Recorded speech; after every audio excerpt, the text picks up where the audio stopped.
దశావతారాల్లో 7 అవతారాలు నేరుగా భూమి మీదకి దిగింది నువ్వు నేను పుట్టిన ఆంధ్రప్రదేశే. తెలుసా తెలీదా? తెలీదా? మొదటి అవతారం ఏది? మత్స్యావతారం. మత్స్యావతార దేవాలయం ఎక్కడుంది? నాగలాపురం. నాగలాపురం ఎక్కడుంది? ఆంధ్రప్రదేశ్. రెండో అవతారం ఏది? కూర్మావతారం. శ్రీకూర్మం ఎక్కడుంది? ఆంధ్రప్రదేశ్.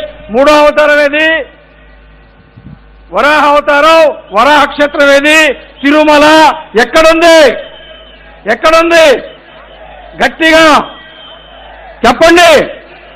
ఆంధ్రప్రదేశ్. వరాహ అవతారం తర్వాత నరసింహావతారం.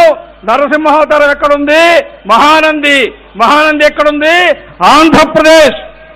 నరసింహావతారం తర్వాత 5వ అవతారం వామనావతారం. వామనావతారం దేవాలయం ఎక్కడుందో తెలుసా?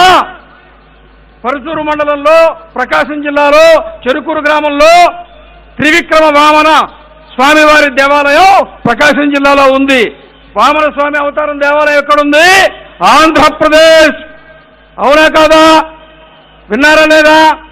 శబ్దం రావట్లా? అరవరా? మొత్తం చివరిలో ఒకేసారి అరుస్తారా? కదలొద్దా? వామనావతారం తర్వాత పరశురామావతారం. పరశురామావతారం దేవాలయము పరశురాముడు మహేంద్ర పర్వతం మీద ఉంటాడు. మహేంద్ర పర్వతం శ్రీకాకుళం ఒరిస్సా సరిహద్దులో ఉంది. శ్రీకాకుళం జిల్లాలో ఉండే మహేంద్రతనయ పర్వతం మీదే పరశురాముడు ఉంటాడు. కాబట్టి పరశురామావతారం ఎక్కడుంది? ఆంధ్రప్రదేశ్.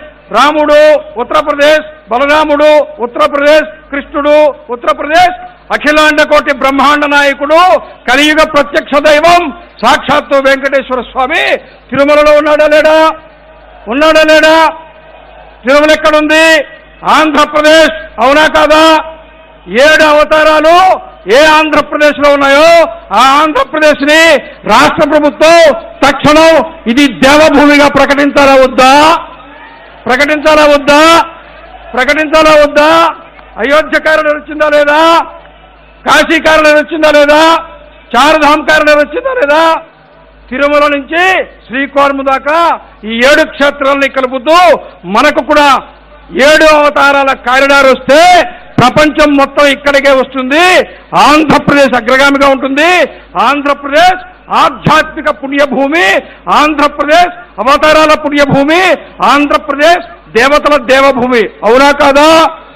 అవునా కాదా? జై శ్రీరామ్. జై శ్రీరామ్. వందే మాతరం. భారత్ మాతా కీ. భారత్ మాతా కీ. భారత్ మాతా కీ.